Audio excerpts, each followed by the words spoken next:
Hey ho everyone, I am Meow the Meowman Meowskovich, joined by Herbert here. Say hello. Herbert, escape route British, whatever you want to call me, just buy me a beer first. Alright, and we are here today with Earthworm Jim for the DOS. For the DOS, the game's console, the DOS. Yep. Why are you playing DOS, first and foremost? Because that's the version that's on Steam because they couldn't be bothered to put on the excellent PC edition. They couldn't even be bothered to put on the HD version by Gameloft either. I mean, it's not perfect, but it's nice that they went to the effort of sprucing the game up visually. But no, we're stuck with the DOS version. Is there anything special about the DOS version? BOSS version? Well, you'll see here shortly that there's the game's detection of things isn't exactly the best. You mean hit detection and collision? Yeah. Bad, you mean? Oh, joy. You'll kind of click through the world sometimes. Well, I'm sure there's going to be speedrunners somewhere that use that to their advantage. You would think you'd be able to? Oh my god! You clip right through! Yeah, told you. You'd think you'd be able to use that to your advantage for, say, going through the last area to skip fighting Queen Slugfurbutt's butt. But she won't actually activate until you've destroyed her butt. So even if you fall through, if you touch the continue point that's down there, you basically just screwed yourself over and you have to get over. Wow, so you can actually screw yourself out beating the game thanks to this glitch. And they chose to put this version up over any others. Oh yeah, at least it's not the Game Boy Advance version. Oh, speaking of Game Boy Advance, I recently obtained a disc for the PlayStation 2 called Max Play, published by Daytel here in the UK, and it's an unlicensed Game Boy Advance emulator. Now that's not necessarily a problem, because the games that you can play using the disc are all public domain GBA ROMs. But the problem is, they left a folder on the disc called delete_me, and inside there is a ROM of Metroid Fusion. So this disc that you could buy from unscrupulous retailers back in the day has an illegal copy of Metroid Fusion on it. So I'm the proud owner of something that'll probably get Nintendo very angsty. So what Game Boy Advance games are on there other than Metroid Fusion? A bunch of these public domain games that are meant to be like arcade games. It's like Tower Ball Plus and things like that, you know. Those games that are dime a dozen on those shareware discs for PC, but for some reason they felt the need to put 9 of these awful games on a PS2 disc. You're having some real trouble with that section. Yeah, this part is basically the definition of Murphy's Law. Whatever can go wrong will go wrong, because I've never had this level of trouble in level 1, ever. Well, seeing your previous playthrough of this game, there's no way you can die that many times on the later sections, right? So so we're good here, right? It's just level 1 we're gonna have problems with. Yeah. Alright, good. I mean, heck, I do pod race in one take.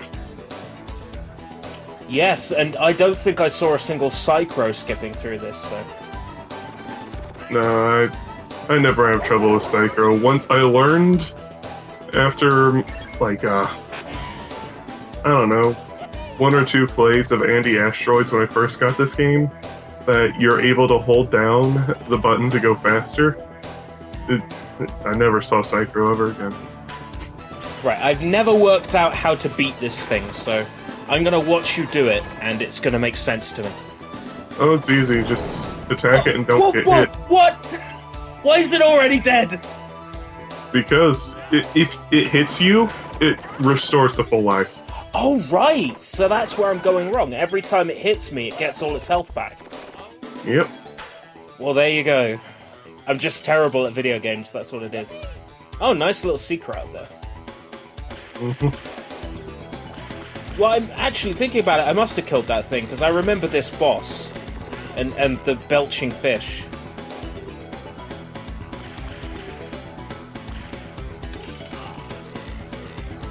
Yeah, I forget this guy's name, but this is the only time he's ever seen. You'd think he'd be the kind of character that would turn up in the cartoon. He wasn't, strangely. See, what was in the cartoon? There was Evil the Cat, that's who they had most of the time. Bob the Goldfish, Queen Sliferbutt, of course. Professor Monkey Forehead, Psycho. A generic president of the United States. Yeah. I did love that joke.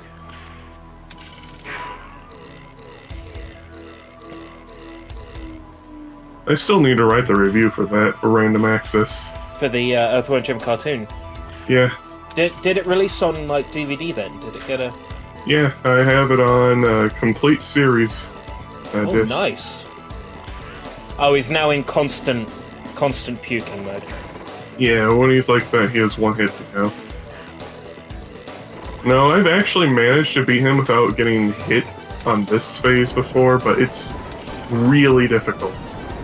I've seen there's this sort of trend at the moment online. Everybody's like, oh, I love Earthworm Jim, I like what it did for the industry, but God, it's such a bad game. Do you think those people have a leg to stand on? I don't know. I can sort of see where they're coming from with the sequel and all the gimmicks, but I mean, this first game, I don't know, it just screams masterpiece to me. The game, it's not the greatest, but it has a lot of nice cartoon work. It is a pretty game. Basically, anything that Dave Perry worked on back in the day. Not that he was the artist. I don't think he was. But I mean, everything. When I think of Dave Perry, I think of Earthworm Jim. I think of Aladdin on the Genesis Mega Drive. I think of Cool Spot. I think of these games that have such amazing sprite work and look gorgeous. Yeah. If I remember right, their philosophy back in these days, because it seems like every few years or so, there's some new menace to the gaming industry. Such as a few years ago, it was used game stores was the devil. Oh yeah. And used games, yeah, it's so terrible. I should be expected to go out and buy all my PlayStation 2 games brand new. Yeah, so back in these days, the devil was rental shops. Yeah. And so the way the game developers, especially the company that made this and Aladdin and whatnot, their philosophy is make the first level or two easily beatable, but really jack up the difficulty so that nobody can beat it. I'm glad that you bring this up, actually, because Lion King is a good example of this. I watched it's sort of like a documentary interview with I think it was the programmer or designer of the original Lion King, and he said that they deliberately made I Can't Wait to Be King so difficult that basically the general consensus was if somebody could get past level 2 of the game, they would play it while it was, a rental and not go out and purchase the game. So the idea was to make level 2 so brutally difficult that they would go out and purchase the game after they'd rented it. Yeah. I mean, it didn't work for me with Lion King. It was so long until I finally got that on cartridge. Sort of mid-2000s, I think. I remember playing Lion King on Genesis, it was so many years ago. It was actually shortly after I moved to England. back. Yes, you were in this neck of the woods once. Yeah. So back, like, 94, 95. That was a long time ago. Wow, I would have been 4 or 5 back then.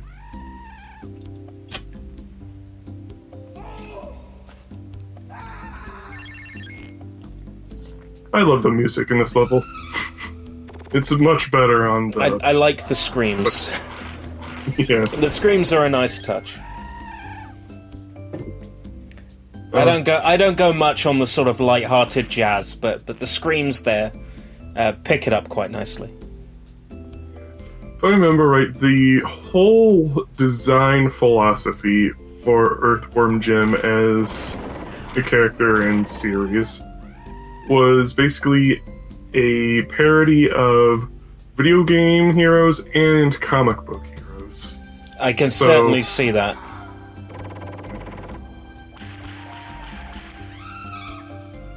And honestly, it does work. The ridiculous backstory is definitely something you see right out of superhero comics. And here's more Murphy's Law. I was about to say, why is the bad guy like clearly like an investment banker? But then I put 2 and 2 together. Where else would an investment banker be than hell? Sorry, heck. It's a lawyer. Oh, is it a lawyer? Yes. Fair enough. Fair enough. I believe if you kill him, he says, "I'll sue you." Oh, wow. Well, that's even more fitting. And any future lawyers that I may need during my lifetime, that was a joke. Oh, there he says, "I'll sue."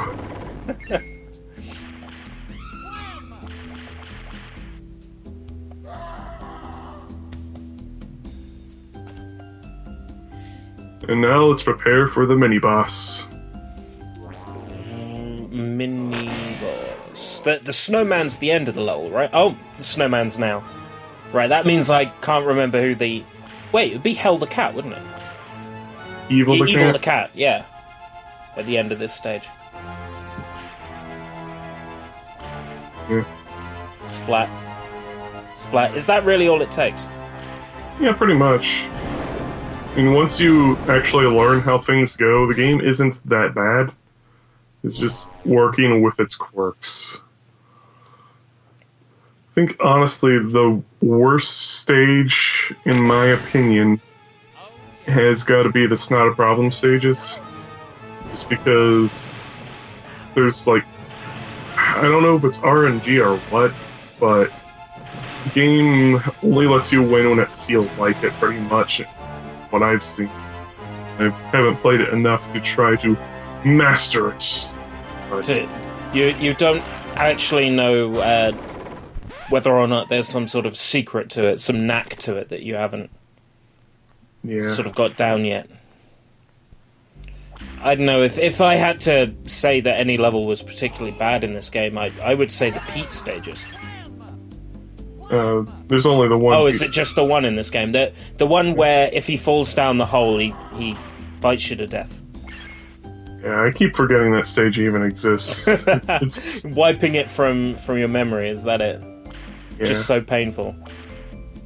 It is fairly painful. You trying to get the second hook up there? Yeah.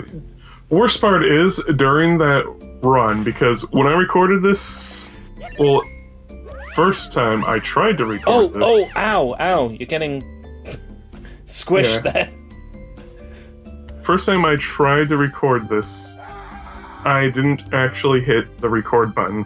Right. And when I did that time, I got that first try, and I got into that secret area. For some reason that time, as you could see, couldn't get in.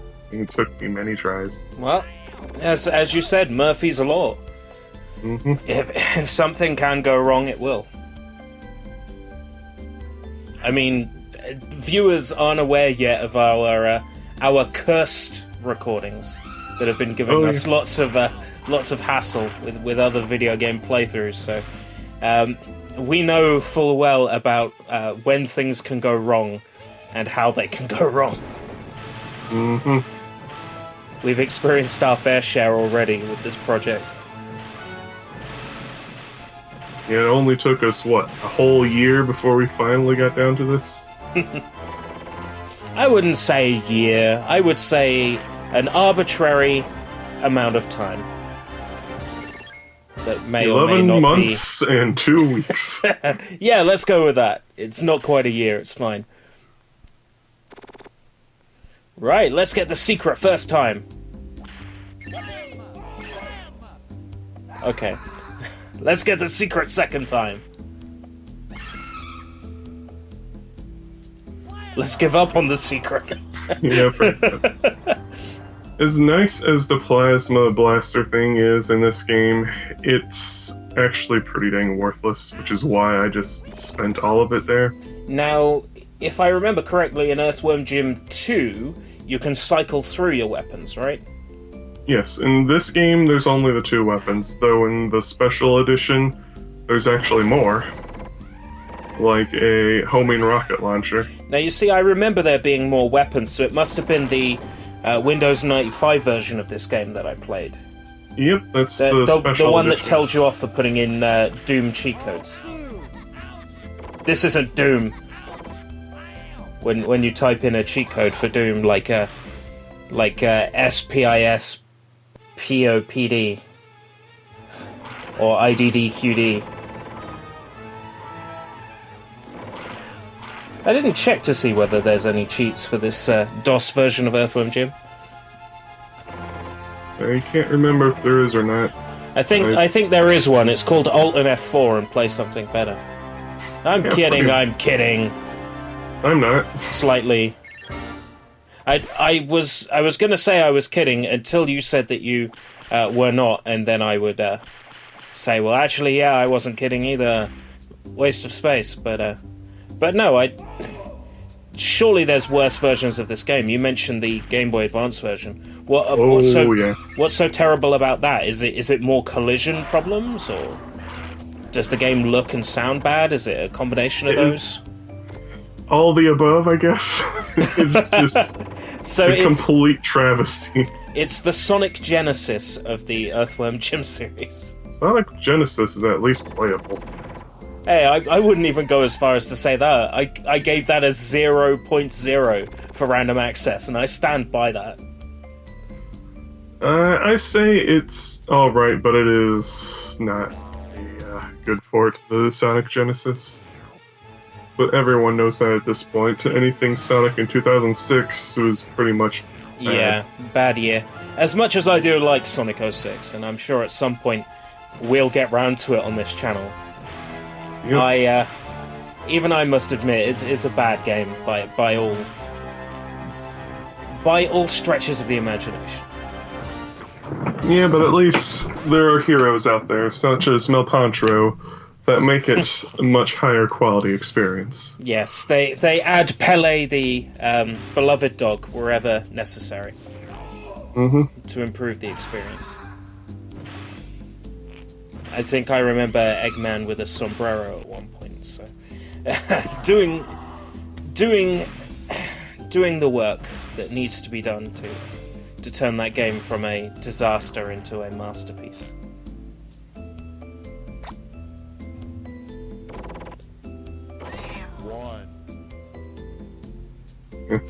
Oh yes, fun. of course. He's a cat, isn't he? So we gotta take out his 9 lives.